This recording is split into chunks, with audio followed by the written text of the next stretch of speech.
બહુ મજાનો ઉપક્રમ છે. તમે જો ભાગ્યેશભાઈ જાણે હમણાં સાંભળ્યા કે 551 કાર્યક્રમો આખા ગુજરાતમાં યોજવામાં આવ્યા છે આજના એક જ દિવસમાં.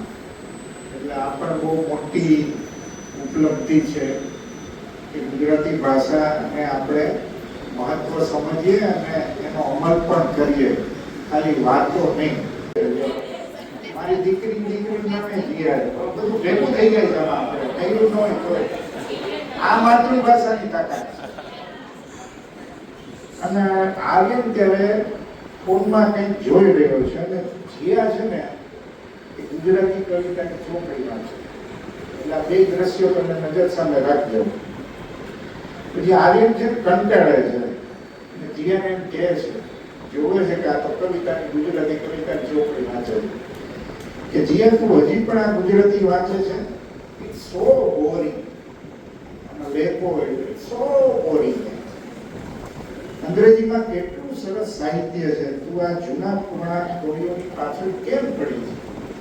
એટલે જીયા જવાબ આપે છે કે આર્યન, આ જૂનું નથી, આ તો આપણું મૂળ છે. આમાં નર્મદ છે, હમણાં જેમ નામ લીધા ને બધા, નર્મદ છે, ઝવેરચંદ મેઘાણી છે અને કાગ બાપુ પણ છે. આ વાંચવાથી જે આત્મીયતા અનુભવાય છે એ બીજે ક્યાંય નથી. એટલે આર્યન જરાક હસે છે, મરમાડું, અને કહે છે, અરે ભાઈ અત્યારે તો ગ્લોબલ વર્લ્ડ છે, ગુજરાતી બોલીને તને કોઈ મોટી નોકરી પણ મળવાની નથી. મને તો ગુજરાતીના અમુક શબ્દો પણ નથી આવડતા, જેમ કે આતિથ્ય એટલે શું, કૃતજ્ઞતા એટલે શું, આઈ ડોન્ટ નો. એ નથી આવડતું ને એનો ગૌરવ તમને હોય છે અંગ્રેજીમાં જે પડવડતા હોય છે. એટલે જીયા ત્યારે ગંભીર થઈને એને કહે છે, 11મા વાળી જીયા ને, તને ખબર નથી પણ આ ગર્વની વાત છે. તું તારી માતૃભાષા ભૂલી રહ્યો છે, એનો અર્થ એ કે તું તારી સંસ્કૃતિથી કપાઈ ગયો. ચાલ આજે સાંજે મારા ઘેર આવજે, તારા બધા પ્રશ્નોના જવાબ મારા દાદાજી પાસેથી તને મળી જશે. હવે દાદાજી ત્રીજું પાત્ર આવે છે. સાંજનો સમય છે, જીયાના ઘરનો ઓટલો છે, દાદાજી આરામ ખુરશીમાં બેઠા છે અને આર્યન જીયા બે ત્યાં આવે છે. જીયા કહે છે, દાદાજી આ મારો મિત્ર આયરન છે ને, એ આવ્યો છે અને એને લાગે છે કે ગુજરાતી ભાષા હવે આધુનિક જમાનાના દુનિયામાં કામની નથી. દાદાજી સ્મિત સાથે વાત કરે છે કે આવો બેટા, આજે બેસ. તને લાગે છે કે ગુજરાતી પાછળ રહી ગઈ છે? હવે તમે જોજો, હવે મજાની વાત આવે છે. એટલે આર્યન કહે છે કે હા દાદાજી, બધું કામ તો અંગ્રેજીમાં થાય છે, તો પછી આ અઘરા ગુજરાતી શબ્દો અને કવિતા શીખવાનો ફાયદો શું? દાદાજીનો જવાબ આપે છે કે બેટા, અંગ્રેજી છે ને વ્યવહારની ભાષા છે, પણ ગુજરાતી લાગણીની ભાષા છે. જ્યારે તું તારી મમ્મીને માં કહીને બોલાવે ને, ત્યારે જે વાર અનુભવાય એ મધરમાં ન આવે. કોઈ હિસાબે ન આવે. તમે કહેજો મધર, પછી કહેજો માં, ત્યારે માના ચહેરાના હાવભાવ બદલાઈ જશે. તને ખબર છે, ગુલાબભાઈ કાગે લખ્યું છે, બહુ જાણીતું છે, મોઢે બોલે માં ત્યાં જ મને સાચે નાનપણ સાંભળે. આ પંક્તિનો અર્થ સમજાય ત્યારે ખબર પડે કે આ ભાષામાં કેટલું જોર છે. આર્યની હજી શંકાઓ છે ને, એ નિર્મૂળ થતી નથી. કહે છે કે દાદાજી, મારે તો વિદેશ જવું છે, ત્યાં કોણ ગુજરાતી બોલવાનું? દાદાજી કહે છે, બેટા, દુનિયાના કોઈ પણ છેડે જઈશ ને, ત્યાં તને તારો ગુજરાતી માણસ જ સાચો ટેકો આપશે. ભાષા માત્ર શબ્દો નથી, એ સંસ્કાર છે.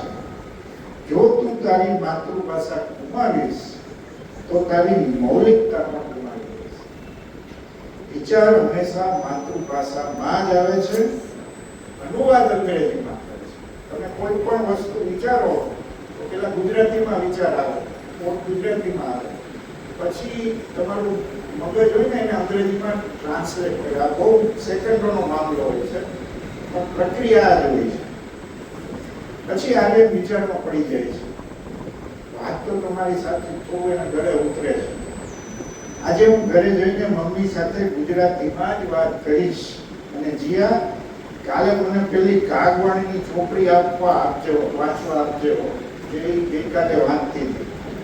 અને દાદાજી આશીર્વાદ આપતા કહે છે, શાબાશ બેટા, જે પોતાની ભાષાને પ્રેમ કરે એ જ દુનિયાને પ્રેમ કરશે.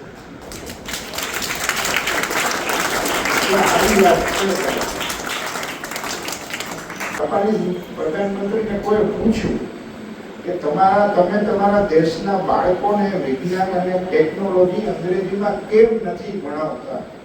અંગ્રેજી તો આંતરરાષ્ટ્રીય ભાષા છે. વાત સાચી છે, આંતરરાષ્ટ્રીય ભાષા છે, એમાં કોઈ ના જ નથી. પણ ત્યારે જાપાનના પ્રધાનમંત્રી જે જવાબ આપ્યો ને એ આપણે ગાંઠે બાંધવા જેવો છે. જો હું મારા દેશના બાળકના વર્ગેટમ કોટ અનકોટ એમણે જે કહ્યું એ જ તમને કહું છું. જો હું મારા દેશના બાળકને અંગ્રેજી માધ્યમમાં ભણાવું તો તે બાળક પહેલા 20 વર્ષ અંગ્રેજી શીખવામાં બગાડશે અને પછી વિજ્ઞાન સમજશે. પણ જો હું તેને જાપાનીઝ ભાષામાં ભણાવું તો તે પહેલા દિવસથી જ વિજ્ઞાનના નવા પ્રયોગો કરવાનું શરૂ કરી દેશે. અમારે અંગ્રેજી જાણનારા નોકરો નથી જોઈતા, પોતાની ભાષામાં વિચાર વૈજ્ઞાનિકો. આ બહુ મહત્વ.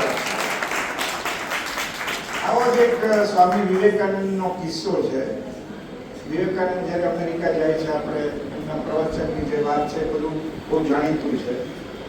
પણ અમેરિકા જાય છે ત્યારે એમના ઘણા બધા પ્રવચનો અમેરિકામાં ગોઠવાય છે. એમાં એકવાર એના વિદેશી કોઈ વિદ્વાન મળવા આવે છે અને એને જરા ગુરુ એવું કે સ્વામીને અંગ્રેજી શું આવડે, ભારતથી આવ્યો છે એટલે અંગ્રેજીમાં પૂછ્યું, હાવ આર યુ, તમે કેમ છો? આપણે ગુજરાતીમાં જેમ કહીએ. સ્વામીજીએ હિન્દીમાં જવાબ આપ્યો. આ સાહેબ જોજો કમાલ.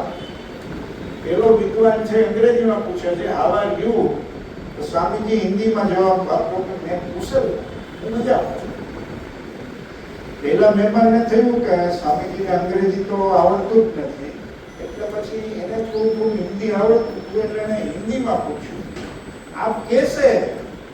હવે ટ્વિસ્ટ છે. સ્વામીજી કઈ ભાષામાં જવાબ આપે છે? ગેસ કરો, કલ્પના કરો.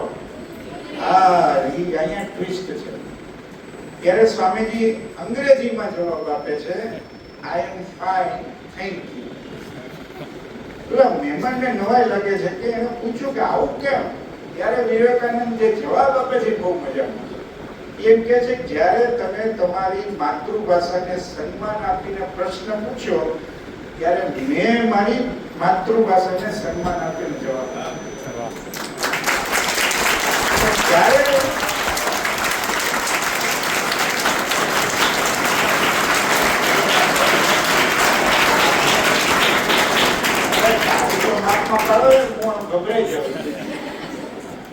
પણ જ્યારે તમે મારી માતૃભાષાનું સન્માન કરીને પ્રશ્ન પૂછ્યો ત્યારે મેં તમારી ભાષાનું સન્માન જાળવવા અંગ્રેજીમાં આ ભાષાનો આપણને લગાવ આવો હોવો જ જોઈએ. તમને બહુ વિશ્વાસપૂર્વક કહું છું કે માતૃભાષામાં ભણેલા લોકો જે સ્પર્ધાત્મક પરીક્ષાઓ હોય છે એમાં અંગ્રેજી માધ્યમમાં થ્રુ આઉટ ભણેલા છોકરાઓ કરતા વધુ સ્કોર કરે છે. તમે જ્યારે પણ જી ને નીટ ને ગેટ ને ફલાણી ટીકી જેટલી આ બધી સ્પર્ધાત્મક પરીક્ષાઓ છે એના રિઝલ્ટ જોજો અને પેલા 10 છોકરા છોકરીના નામ જોજો. મોટા ભાગે માતૃભાષામાં ભણેલા છોકરા કે છોકરી હશે. આ બહુ મજાનો રસપ્રદ કારણ છે. એટલે જરા એવું મનમાં નહીં ઓછું લાવતા કે આપણે ગુજરાતી શાળામાં ભણીએ છીએ એટલે આપણે તો લઘુતા ગ્રંથિ આવી જાય છે, એટલું બધું વાતાવરણ ઊભું કરી દેવામાં આવે છે. અંગ્રેજી શીખવું જ જોઈએ, શીખવું જ જોઈએ, કારણ કે વિશ્વની બારી તમારી સામે ઉગાડે છે. પણ માતૃભાષા તો દરવાજો છે, દરવાજો ઉગાડે. આ સમજી લેવાની જરૂર છે. ગુજરાતી ભણતા ભણતા પણ અંગ્રેજી શીખી શકાય છે. અમે શીખ્યા છીએ. હર્ષદભાઈ, દીપકભાઈ એન્જિનિયર થયા અને પ્રોફેસર હતા વર્ષો સુધી મોરબી એની કોલેજમાં. તો બહુ ભણાયું છે. એ સરકારી શાળામાં જ ભણ્યા છે. એને કાંઈ બહુ પ્રોબ્લેમ થયો નથી. પત્રકાર થયો, તંત્રીય થયો, મને કાંઈ બહુ વાંધો નથી. કારણ કે અમારે તો રોજ અંગ્રેજી આવે પટારો.